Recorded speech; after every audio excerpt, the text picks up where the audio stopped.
Très chers bien-aimés, nous sommes en train de vous saluer de partout où vous êtes, sachant que Dieu nous a bénis à bien terminer le mois de janvier et nous venons d'entamer de nouveaux mois de février.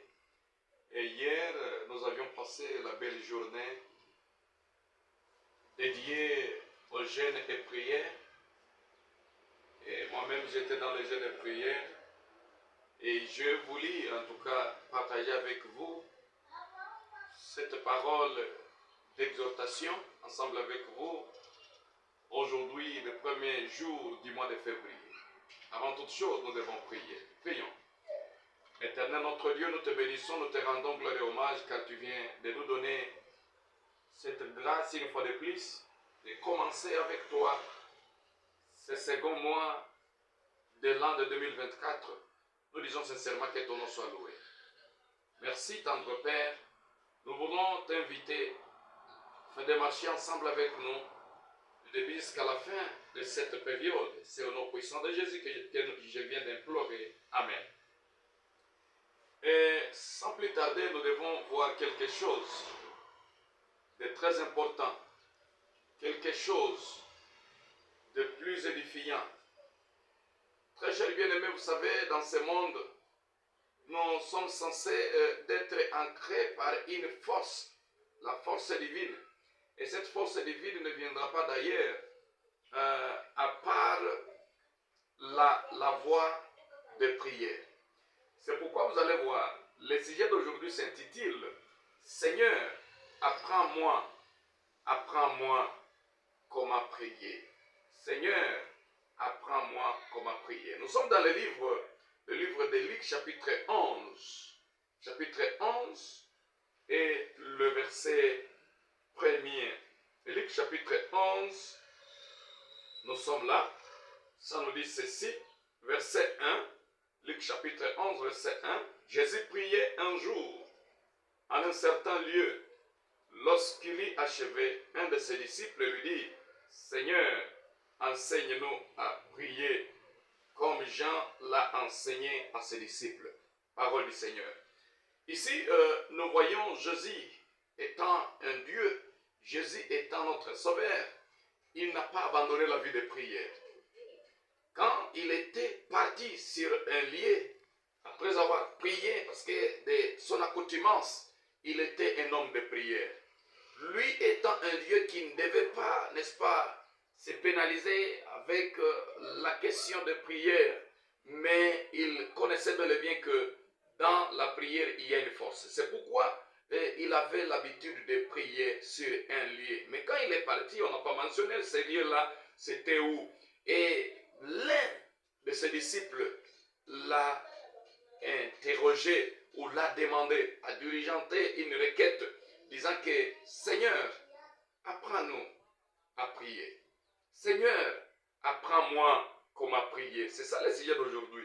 Donc ici, ses disciples, on n'a pas mentionné son nom.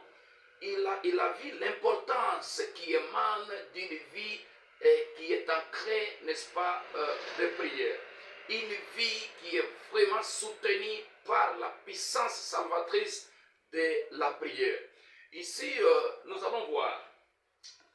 Il a dit, comme Jean l'a aussi enseigné. Donc, à cette époque-là, si vous êtes appelé un rabbin c'est un grand maître devait être entouré ou suivi par le disciple. Et ces disciples-là devaient être, n'est-ce pas, tonifiés, devaient être marqués par une formule de la prière. C'est pourquoi vous allez voir ici, Jean avait enseigné à ses disciples, comme tout autre rabbin devait enseigner à ses disciples comment prier. Mais il y avait aussi des rabbins qui n'étaient pas chrétiens. Il y avait aussi des rabbins qui venaient, qui émanaient du monde paganisme. Mais vous allez voir ici, Jean ne venait pas de ce monde-là. Et comme étant le précurseur du Seigneur, comme celui qui a précédé le Seigneur, vous allez voir ici, il a enseigné à ses disciples. Et ici, Jésus était devant ses disciples. L'un l'a dit, tu dois aussi nous enseigner comment prier. Mais vous allez voir Jésus, depuis le verset 2, il a quand même résumé la prière de notre Dieu qui est aux cieux. Mais mon problème n'est pas là. La prière, c'est une arme de combat contre l'ennemi. La prière. Et vous allez voir, la prière, c'est un souffle de vie. 1 Thessaloniciens chapitre 5, verset 17, on nous dit, priez sans cesse, priez sans cesse. Mais nous devons prier comment? Nous allons voir, vous allez voir ici, la prière doit être le souffle de vie de tout un chrétien. Vous êtes là-bas, vous êtes un homme d'affaires, vous êtes un homme politique, vous êtes élève, vous êtes étudiant, vous êtes épouse, vous êtes mari, vous êtes époux, vous êtes voyageur, vous êtes quelqu'un qui conçoit des grands projets. Vous devez le réaliser en étant une personne de prière. Alléluia. Donc ici, je suis en train de vous rappeler, de partout vous devez auditionner cette voix. Vous devez vous poser cette question. Êtes-vous une personne de prière? Car on nous dit de prier sans cesse. Et comme Jésus les a montré à ses disciples de pouvoir prier, nous devons aussi prier. Mais nous devons prier comment? Nous devons prier comment? Nous devons prier quand nous voyons toute la Bible. La Bible, cette Bible ici, elle est vraiment caractérisée par les paroles d'espoir, les paroles exhortantes de prière, mais spécialement dans le livre des psaumes. Les psaumes, c'est un livre dédié à la prière. Les psaumes, c'est un livre puissant de prière. Les psaumes nous découvrent les psalmistes qui ont passé les moments de désespoir. Il y a les psaumes de désespoir. De ces personnes-là qui ont passé toute leur vie en désespoir, mais qui ont espéré quelque chose venant de Dieu. Mais vous allez voir, il y a aussi les psaumes de joie. Il y a aussi les psaumes de remerciement, remercier Dieu. On était dans le désespoir, la joie va venir une fois vaincre, mais aussi nous devons remercier Dieu. Il y a aussi les psaumes. Il y a aussi les psaumes, n'est-ce pas? Les psaumes des louanges. Les psaumes des cantiques ou des hymnes. Et c'est pourquoi ici, vous allez voir, le livre des psaumes, je l'aime tant. Nous devons aussi, n'est-ce pas, multiplier la lecture de ces livres. Car dans ces livres ici des psaumes, il y a quelque chose de victoire. Il y a quelque chose de bénédiction. Très cher bien-aimé. Voyez ici, nous allons lire dans le livre de Jacques. Le livre de Jacques. Le livre de Jacques, oui. Jacques chapitre 5. Jacques chapitre 5, verset 13 à 16. On nous dit ceci. 13 nous dit, quelqu'un parmi vous est-il dans la souffrance? Je vous ai dit qu'il y a certains psaumes de souffrance, de désespoir, qu'il prie. Il y a le psaume de prière. Quelqu'un est-il dans la joie? Après avoir prié, il y a la joie qui doit venir. On doit vaincre. Après cette victoire-là, nous devons, n'est-ce pas, être remplis de joie. Mais après la joie, qu'il chante des cantiques. Nous devons chanter des cantiques. Après avoir vaincu, même dans les séances de prière, nous devons chanter les cantiques de louange à l'égard de notre Dieu. Quelqu'un parmi vous est-il malade? Les psaumes de souffrance, des espoirs. Qu'il appelle les anciens de l'Église et que les anciens prient pour lui en loignant d'huile au nom du Seigneur. La prière de la foi sauvera le malade et le Seigneur le relèvera. Et s'il a commis des péchés, il lui sera pardonné. Confessez donc vos péchés les uns aux autres et priez les uns pour les autres afin que vous soyez guéris. La prière fervente du juste a une grande efficace, parole du Seigneur. Ici, nous voyons de comment nous devons promouvoir la vie de prière. Dans chaque état où nous sommes, vous êtes malade, vous êtes dans la joie, vous êtes en souffrance, vous êtes en désespoir. Vous êtes en désespoir. Vous avez quelques problèmes. Vous devez promouvoir la vie de prière. Mais aussi, on nous dit, et si vous vous sentez que vous êtes vraiment incapable, faites recours aux leaders de l'Église. Aux leaders. Les leaders ici, les anciens qu'on appelle ici, ce sont le pasteur et les anciens. Donc ici, ce sont les dirigeants de l'Église, mais aussi les diacres. Ils ont été, les trois équipes de ces gens, ils ont été, n'est-ce pas, consacrés pour ça. Très chers bien-aimés, nous sommes au mois de février. Nous sommes au mois de février. Le mois qui doit être caractérisé par une vie de prière. Est-ce que vous êtes dans la joie? Chantez des cantiques. Commençons par ce mois de février. Est-ce que vous avez la souffrance? Prions. Prions. Est-ce que vous êtes dans un état de désespoir? Prions. Prions. Chantons des cantiques, des louanges en l'honneur de notre Dieu. Mais on nous dit une chose, que la prière fervente du juste a une grande efficace. Quand un juste prie, il y a des miracles. Quand un juste prie, il y a des prodiges, il y a des guérisons, il y a la victoire. Alléluia. Donc ici, je suis en train de voir de comment nous devons promouvoir la vie de prière. Mais aussi la prière donnée par Jésus-Christ, cette prière de notre Père qui est aux cieux. C'est une prière qui regorge tout état d'âme. C'est une prière qui résume toutes les requêtes des gens de ce monde. De comment nous devons remercier, de comment nous devons abandonner les requêtes quotidiennes. Mes très chers bien-aimés, n'est-ce pas, nous devons voir, après avoir prié, nous devons découvrir, n'est-ce pas, les miracles qui en découlent dans la vie des prières. Voyez le livre des psaumes. Psaume 105 et le 5e stanza. Psaume, oui je suis là, 105,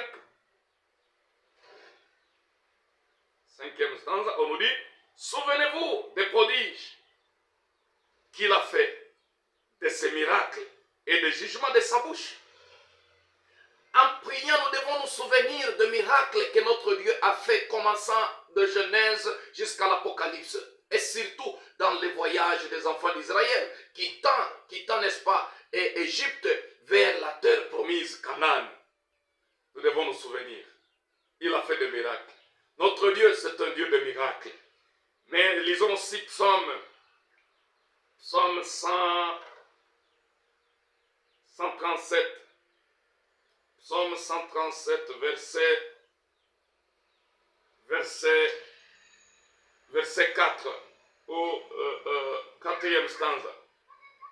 Ça nous dit ceci. Comment chanterions-nous les cantiques de l'Éternel sur une terre étrangère où je peux formuler ou reformuler la question. Comment prierons-nous l'Éternel sur une terre étrangère? Comment nous devons prier aujourd'hui? Ici, ce sont les enfants d'Israël qui étaient à Babylone, en captivité. Ils devaient, n'est-ce pas, écouler 70 ans de la vie de captivité. Mais ici, les Babyloniens, les habitants de Babylone, le peuple babylonien, ils sont si réellement que les enfants d'Israël, les Juifs, à leur côté, il y avait un Dieu vivant, un Dieu créateur, qui devait ressembler et qui ne devait pas ressembler à ces idoles qu'ils étaient en train d'adorer. Mais ici, vous allez voir, ces Babyloniens, ils sont allés vers les Juifs. Ils ont dit en tout cas, nous savons, quand vous chantez vous, il y a vraiment la révélation du Dieu vivant. Pouvez-vous chanter pour nous? Vous pouvez chanter afin que nous puissions découvrir ce Dieu vivant. Mais les enfants d'Israël, qui étaient vraiment jalonnés par une souffrance, par des doutes, par des soucis, qu'ils avaient laissé ce Dieu-là vivant à Jérusalem, ils ne pouvaient pas chanter sur une terre étrangère. Mais très chers bien-aimés, ils ont dit comment nous devons chanter les cantiques de l'Éternel sur une terre étrangère. Comment? La terre étrangère ici, mes très chers bien-aimés, représente tout ce qui nous jalonne comme souffrance, comme maladie, comme doute, comme désespoir, comme problème. Dans ton foyer, tu as un problème. C'est une terre étrangère. Dans tes études universitaires, tu as des problèmes. C'est une terre étrangère. N'est-ce pas? Dans tes affaires, dans tes business, tu as des problèmes. C'est une terre étrangère. Tu as abandonné la vie de prière. Tu as abandonné la vie de prière. Tu as abandonné la vie de prière. Mais tu t'es dit, comment dois-je continuer à prier ce Dieu-là alors que j'ai des problèmes? Mais je te dis que tu dois normalement chanter, tu dois normalement prier, tu dois prier. Et ce Dieu-là sera révélé à ceux-là qui t'entourent, au service, au marché, sur le lieu du travail, partout ailleurs. Très cher bien-aimé, dans ce monde, nous nous ressemblons. Nous sommes appelés tous peuple de Dieu.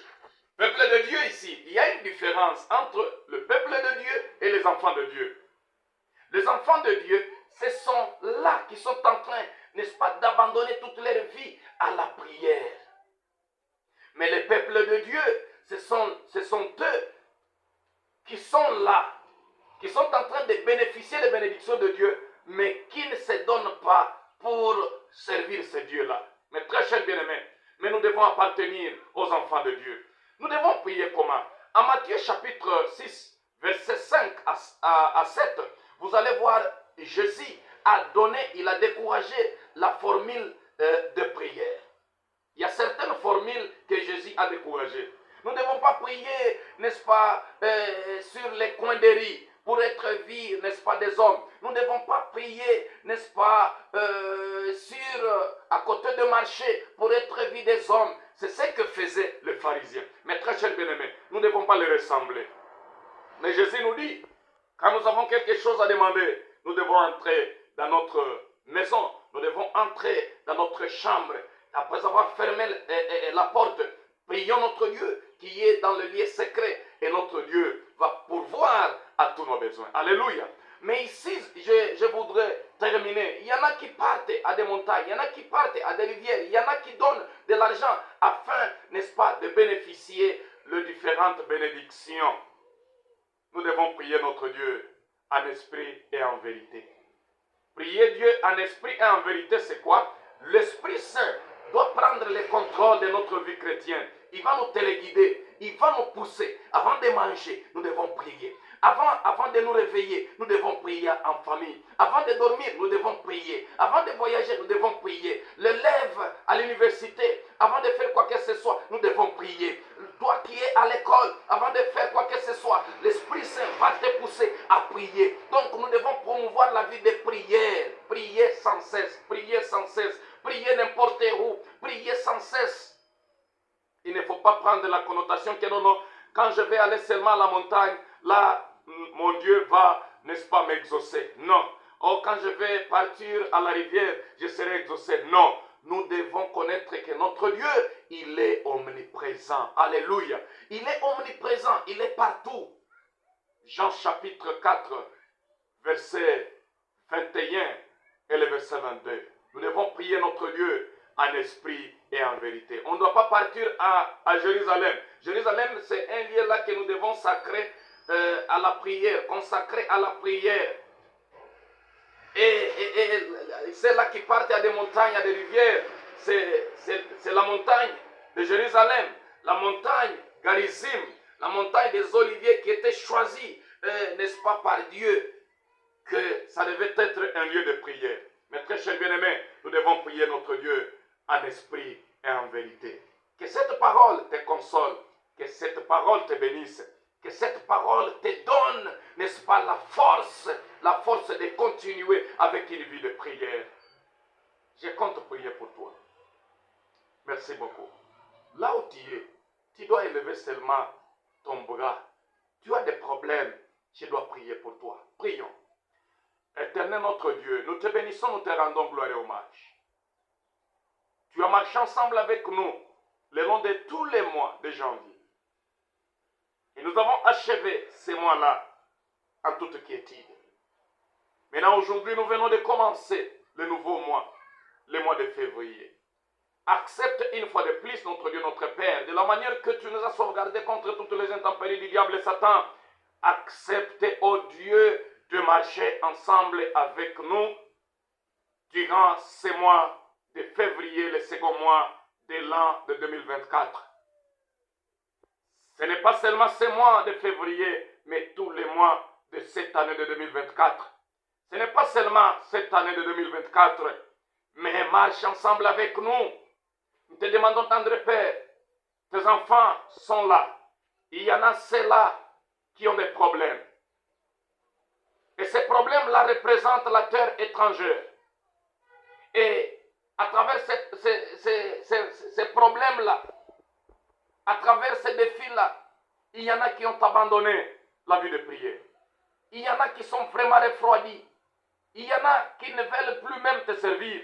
Tendre Père, que ta main qui incarne les éclairs de guérison, que ta main qui incarne les éclairs de puissance puisse toucher tout le monde, puisse visiter tout le monde.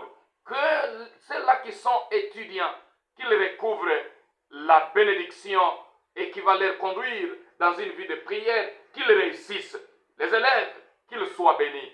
Il y en a qui ont des problèmes dans leur foyer. Il y en a qui ont des problèmes dans leur vie professionnelle. Visite tout le monde, notre Dieu, notre Père. Visite tout le monde. Il y en a qui cherchent des enfants. Il y en a qui cherchent de l'emploi. Il y en a qui cherchent des miracles dans leur vie. Accepte une fois de plus que ce nouveau mois leur apporte la victoire. La victoire. C'est une prière des fois que je viens de t'adresser. Au nom puissant de Jésus, que tout le monde dise Amen. Amen.